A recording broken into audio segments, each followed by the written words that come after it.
ചടയം ഗോവിന്ദന്റെ 26ാം ചരമവാർഷിക ദിനം ഇന്ന് വിപുലമായ പരിപാടികളോടെയാണ് ആചരിക്കുന്നത്. പയ്യാമ്പലത്തെ സ്മൃതി മണ്ഡപത്തിൽ CPIM പോളിറ്റ് ബ്യൂറോ അംഗം A. വിജയരാഘവന്റെ നേതൃത്വത്തിൽ പുഷ്പാർച്ചന നടത്തും.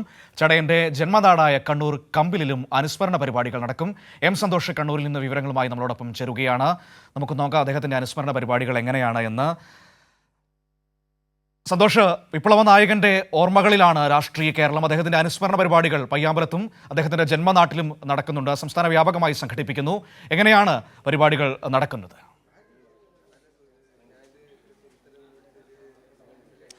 മനു, കേരളത്തിൽ കമ്മ്യൂണിസ്റ്റ് പാർട്ടി കെട്ടിപ്പടുക്കുന്നതിൽ ഏറ്റവും പ്രധാനപ്പെട്ട പങ്കുവഹിച്ച നേതാവ് കൂടിയാണ് ചടയൻ ഗോവിന്ദൻ. അദ്ദേഹത്തിൻ്റെ 26ാം ഓർമ്മദിനം വിപുലമായ പരിപാടികളോടുകൂടി തന്നെയാണ് CPM നേതൃത്വത്തിൽ ആചരിക്കുന്നത്. ഇന്ന് രാവിലെ തന്നെ CPIM ബ്രാഞ്ചുകളിലും പാർട്ടി ഓഫീസുകളിലുമെല്ലാം തന്നെ പ്രഭാതപേരിയോടുകൂടി പതാക ഉയർത്തി സംസ്ഥാന വ്യാപകമായി തന്നെ CPIMൻ്റെ നേതൃത്വത്തിൽ വിപുലമായ പരിപാടികളാണ് ഈ ചരമവാർഷിക ദിനത്തിൻ്റെ ഭാഗമായി സംഘടിപ്പിക്കുന്നത്. ഏറ്റവും പ്രധാനമായി പയ്യാമ്പലത്ത് ചടയൻ്റെ സ്മൃതി മണ്ഡപത്തിൽ CPIM നേതാക്കന്മാരും പ്രവർത്തകരും പുഷ്പാർച്ചന നടത്തും. CPIMൻ്റെ പോളിറ്റ് ബ്യൂറോ അംഗം A. വിജയരാഘവന്റെ നേതൃത്വത്തിലാണ് CPIM നേതാക്കളും പ്രവർത്തകരും ചടയൻ്റെ കുടുംബാംഗങ്ങളും പയ്യാമ്പലത്തെ സ്മൃതി മണ്ഡപത്തിൽ പുഷ്പാർച്ചന നടത്തുന്നത്. അല്പസമയത്തിനകം തന്നെ ഇവിടേക്ക് നേതാക്കന്മാരും പ്രവർത്തകരും എത്തിച്ചേരും. ചടയൻ്റെ കണ്ണൂർ ജില്ലയിൽ ചടയൻ്റെ ജന്മനാടായിട്ടുള്ള കമ്പിലും വളരെ വിപുലമായിട്ടുള്ള അനുസ്മരണ പരിപാടികളാണ് സംഘടിപ്പിക്കുന്നത്. വൈകുന്നേരം കമ്പിലിൽ അനുസ്മരണ പൊതുയോഗവും ഉൾപ്പെടെയുള്ള പരിപാടികളെല്ലാം തന്നെ സംഘടിപ്പിച്ചിട്ടുണ്ട്.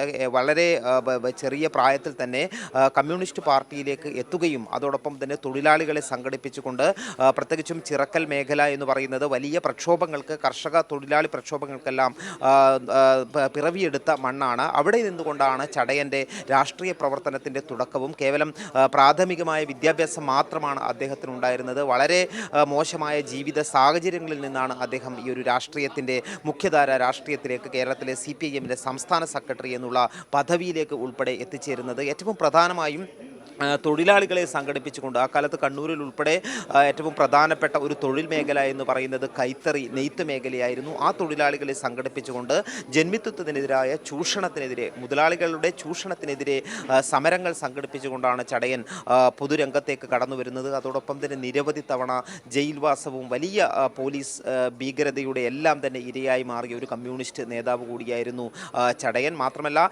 കാർക്കശ്യമായിട്ടുള്ള നിലപാടുകളും അതോടൊപ്പം തന്നെ ഈ വ്യതിയാനങ്ങൾക്കെല്ലാം എതിരെ വിട്ടുവീഴ്ചയില്ലാത്ത നിലപാടുകൾ സ്വീകരിച്ചുകൊണ്ടാണ് അദ്ദേഹം കേരളത്തിലെ CPIMൻ്റെ സംസ്ഥാന സെക്രട്ടറി എന്നുള്ള പദവിയിലേക്ക് എത്തിച്ചേർന്നിരിക്കുന്നത്. അദ്ദേഹം വഹിക്കാത്ത പദവികളില്ല എന്ന് തന്നെ പറയാം. കാരണം CPIMൻ്റെ സെല്ലംഗമായി തുടക്കത്തിൽ 48-ൽ കമ്മ്യൂണിസ്റ്റ് പാർട്ടിയുടെ സെല്ലംഗമായി പ്രവർത്തനം ആരംഭിക്കുകയും പിന്നീട് CPIMൻ്റെ കണ്ണൂർ ജില്ലാ സെക്രട്ടറി, സംസ്ഥാന സെക്രട്ടേറിയറ്റ് അംഗം, സംസ്ഥാന സെക്രട്ടറി പദവികളിലെത്തി. അതോടൊപ്പം തന്നെ അഴീക്കോട് മണ്ഡലത്തെ പ്രതിനിധീകരിച്ചുകൊണ്ട് നിയമസഭയിൽ എത്തുകയും തൊഴിലാളികളുടെ ഉജ്ജ്വല ശബ്ദമായി നിയമസഭയിൽ അദ്ദേഹം മാറുകയും ചെയ്തിട്ടുണ്ട്. CPIMൻ്റെ സംസ്ഥാന സെക്രട്ടറിയായി പ്രവർത്തിച്ചു കൊണ്ടിരിക്കുന്നതിനിടയിലായിരുന്നു 98-ൽ ചടയൻ ചരിത്രത്തിലേക്ക് വിടവാങ്ങുന്നത്. ഏതായാലും ചടയൻ എന്ന ഉജ്ജ്വല നേതാവിൻ്റെ, കമ്മ്യൂണിസ്റ്റ് നേതാവിൻ്റെ ഓർമ്മ പുതുക്കുന്ന ഈ ഒരു ദിനത്തിൽ CPIM പ്രവർത്തകർ ഇത് വിപുലമായ പരിപാടികളോട് തന്നെയാണ് അദ്ദേഹത്തിന് അഭിവാദ്യങ്ങൾ അർപ്പിക്കുന്നത്, നാടിൻ്റെ സ്മരണാഞ്ജലി അർപ്പിക്കുന്നത്. മനു, ശരി, ഓക്കെ.